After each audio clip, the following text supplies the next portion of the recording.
প্রিয় ছাত্রছাত্রীরা, আনফোল্ডিং ফিলোসফির আজকের এপিসোডে আমরা আলোচনা করব উচ্চ মাধ্যমিকের সম্প্রতি প্রকাশিত যে ওএমআর শিট, যেটি দ্বাদশ শ্রেণীর যে পরীক্ষা সেপ্টেম্বরে শুরু হতে যাচ্ছে তার জন্য উচ্চ মাধ্যমিক শিক্ষা সংসদ কর্তৃক তাদের ওয়েবসাইটে পাঠানো হয়েছে। সেই ওএমআর শিট নিয়ে তোমাদের সামনে গুরুত্বপূর্ণ আলোচনা, কারণ ওএমআর শিটে তোমরা এই প্রথম উচ্চ মাধ্যমিক শিক্ষা সংসদের পরিচালনায় পরীক্ষা দিতে যাচ্ছ। এর আগে একাদশ শ্রেণীতে তোমাদের মনে আছে প্রথম সেমিস্টারের পরীক্ষায় তোমরা অনেকেই এই ওএমআর শিটে পরীক্ষা দিয়েছো, কিন্তু সেই পরীক্ষার সঙ্গে এবারের পরীক্ষার কিছু মূলগত পার্থক্য রয়েছে। তোমরা যদি ওএমআর শিটটিকে মনোযোগ সহকারে দেখো তাহলে তোমরা দেখবে যে সেখানে 1 থেকে 5 পর্যন্ত 5টি অংশ রয়েছে, যেখানে প্রথম 1 নম্বরে রয়েছে রেজিস্ট্রেশন নাম্বার। তোমরা তোমাদের রেজিস্ট্রেশন নাম্বার, রেজিস্ট্রেশন কার্ড তোমরা নিয়ে যাচ্ছ পরীক্ষায়। তারপর তোমাদের অ্যাডমিট কার্ডের মধ্যে তোমাদের রোল এবং নাম্বার থাকছে, এবং তারপর তোমরা যে কোশ্চেনটা পাচ্ছ সেই কোশ্চেনের মধ্যে কোশ্চেন বুকলেট সিরিয়াল নাম্বার সেটাও থাকছে। স্বাভাবিকভাবেই এইগুলো তোমাদেরকে প্রথমে যেমন লিখতে হবে, ঠিক একইভাবে তোমাদেরকে কিন্তু সেগুলো ডার্কেন করার ব্যাপার আছে। অর্থাৎ যে গোলগুলো রয়েছে সেই গোলগুলোকে তোমাকে পূরণ করতে হবে, এবং এখানে যেটা বলা হয়েছে সেটা হচ্ছে যে এই পূরণটা তোমাদের করতে হবে নীল বা কালো বল পয়েন্ট পেন দিয়ে, অন্য কোনো রং নয়। এবং এই ডার্কেন করা সেগুলো কিন্তু সঠিকভাবে করতে হবে। এর পরবর্তী 4 নম্বরে তোমরা দেখবে সেখানে রয়েছে সাবজেক্ট। তোমার বিষয়টি পরিষ্কার করে পুরোটা লিখতে হবে, এবং তারপর full signature of the candidate number 5। এই 5টা অংশ কিন্তু প্রথমেই মনোযোগ সহকারে তোমাদেরকে করতে হবে। তারপর 6, 7 তোমাদের করণীয় কিছু নেই, এটি যিনি ইনভিজিলেটর থাকবেন তিনিই পূরণ করবেন। এবং সবশেষে এই 8 নম্বরে এটা হচ্ছে সবচেয়ে গুরুত্বপূর্ণ অংশ। এবং তোমরা দেখবে যে এই ওএমআর শিটের যে পেজ 1 যে পার্টটা রয়েছে এটারই কিন্তু কম্পিউটারের মাধ্যমে মূল্যায়ন হবে। কাজেই তোমরা যে এই যে ডার্কেন করছো যে অংশগুলো, যে গোলগুলোকে তোমরা ফিল আপ করছো, সেগুলো যদি অস্পষ্ট হয় বা যদি তাতে কোনো ডিজিট মিসম্যাচ হয়ে যায়, অর্থাৎ 3-এর জায়গায় 4, এর জায়গায় বি, এইভাবে যদি তোমরা করে ফেলো মার্কিং, তাহলে সেক্ষেত্রে কিন্তু কম্পিউটার সেটা রিড করতে পারবে না বা মিসম্যাচ দেখাবে। সেক্ষেত্রে তোমার পরবর্তীতে মূল্যায়নের এবং রেজাল্টের সমস্যা হবে। কাজে খুব সাবধানে, কেয়ারফুলি এইগুলোকে কিন্তু তোমাদের ডার্কেন করতে হবে। এবারে যেটা বলা হয়েছে সেটা হচ্ছে যে যখন তুমি ডার্কেন করছো, প্রথম তুমি তোমার যে প্রশ্নপত্র রয়েছে এই প্রশ্নপত্রের মধ্যে তুমি কি করবে, প্রশ্নপত্রের মধ্যে তুমি রাইট যে কারেক্ট অপশানটা, সেই কারেক্ট অপশানটাকে তুমি মার্ক করে নাও।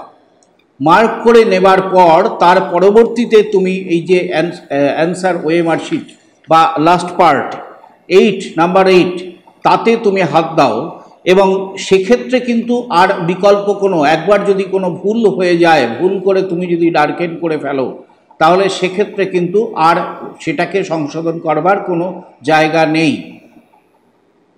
এবারে যদি ডার্কেন করতে গিয়ে কীভাবে করতে হবে, কোনটি সঠিক এবং কোনটি সঠিক নয়, এ সম্পর্কে উচ্চ মাধ্যমিক শিক্ষা সংসদের কিন্তু নির্দেশিকার মধ্যে দেওয়া রয়েছে যে কিভাবে তোমাদের ডার্কেন করতে হবে। তোমরা দেখবে যে সেগুলো তোমাদের এই স্ক্রিনে আমরা দেওয়ার চেষ্টা করছি, এবং এই সমস্ত নির্দেশিকা এটা আমরা তোমাদের এই পিডিএফ তোমাদের ডেসক্রিপশন বক্সের মধ্যে থাকছে। এবং কেন এই যে বিষয়টা উচ্চ মাধ্যমিক শিক্ষা সংসদ এত আগে থেকে দিয়ে দিলেন তার কারণ হচ্ছে, সেটা হচ্ছে যে তোমরা যাতে এইভাবে এই ওএমআর শিটে অভ্যাস করে পরীক্ষার হলে যেতে পারো। কারণ এই যে পরীক্ষা, এই পরীক্ষার কিন্তু সম্পূর্ণ মূল্যায়নটা হবে কম্পিউটারাইজড, অর্থাৎ এক্ষেত্রে কোনো ইনভিজিলেটরের ভূমিকা সেই রকমভাবে থাকছে না। অর্থাৎ পরীক্ষক বা এক্সামিনারের ভূমিকা এক্ষেত্রে প্রায় নেই বললেই চলে। স্বাভাবিকভাবেই যদি তুমি কোনো এখানে ভুল করে থাকো তাহলে সেক্ষেত্রে that will be rejected or denied by the computer itself. স্বাভাবিকভাবেই সেক্ষেত্রে তোমার কিন্তু রেজাল্টের ক্ষেত্রে তার একটা বিরাট সমস্যা দেখা দেবে। আর যেটা বিষয় সেটা হচ্ছে যে কোনোভাবে এই ওএমআর শিটকে ভাঁজ বা কোনোভাবে দুমড়ানো বা কোনোভাবে এটাকে ড্যামেজ করা যাবে না, কারণ এই ড্যামেজ করলে সেক্ষেত্রে ওএমআর শিটটা কিন্তু কম্পিউটার রিড করতে পারবে না, স্বাভাবিকভাবেই সেক্ষেত্রে কিন্তু মূল্যায়নের সমস্যা হবে। এবং সংসদ কর্তৃক বলে দেওয়া হয়েছে প্রতিটি সঠিক প্রশ্নের জন্য 1 নাম্বার করে দেওয়া হচ্ছে এবং ভুল প্রশ্নের জন্য কোনো নেগেটিভ মার্কিং থাকছে না।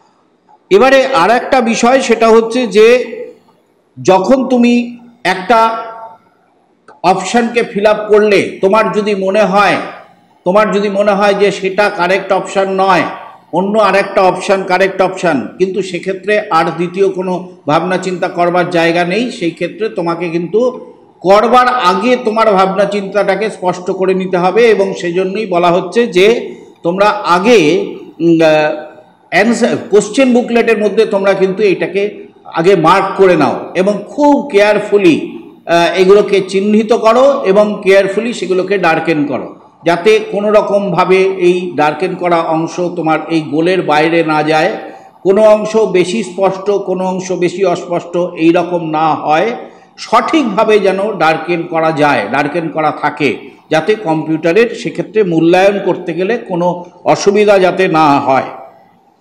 এই হচ্ছে তোমাদের এই ওএমআর শিট সম্পর্কিত এবং অভ্যাস করার জন্য নির্দেশাবলী। এবং আরও একটা বিষয় সেটা হচ্ছে তোমরা সকলে এটাকে ডাউনলোড করে নাও এবং তোমরা তোমাদের শিক্ষকদের মাধ্যমে এইভাবে করে তোমাদের বেশ কয়েকটা পরীক্ষা বা কিভাবে তোমরা এগুলো করবে তার অনুশীলন ইতিমধ্যেই তোমরা পরীক্ষার আগে করে নাও, যাতে করে ব্যাপারটা তোমাদের কাছে সড়গড় হয়ে যায়। এবং বস্তুত এই কারণের জন্য এই উচ্চ মাধ্যমিক শিক্ষা সংসদের পক্ষ থেকে এত আগে এই ওএমআর শিটটাকে আপলোড করে দেওয়া হয়েছে। যদি এই ওএমআর শিট সংক্রান্ত তোমাদের যদি কোনো প্রশ্ন থাকে তাহলে আমাদের যে নাম্বার রয়েছে 9433286169 এই নাম্বারে তোমরা অবশ্যই যোগাযোগ করতে পারো। তোমাদের যে কোনো প্রশ্নের উত্তর দেওয়ার জন্য আমরা তোমাদের সাথে রয়েছি। আগামী সেপ্টেম্বরে যে পরীক্ষা হতে যাচ্ছে সেই পরীক্ষায় তোমাদের সকলের সাফল্য কামনা করে আজকের মতো এই ওএমআর শিট সম্পর্কে আমাদের যে আলোচনা আমরা এখানেই শেষ করছি।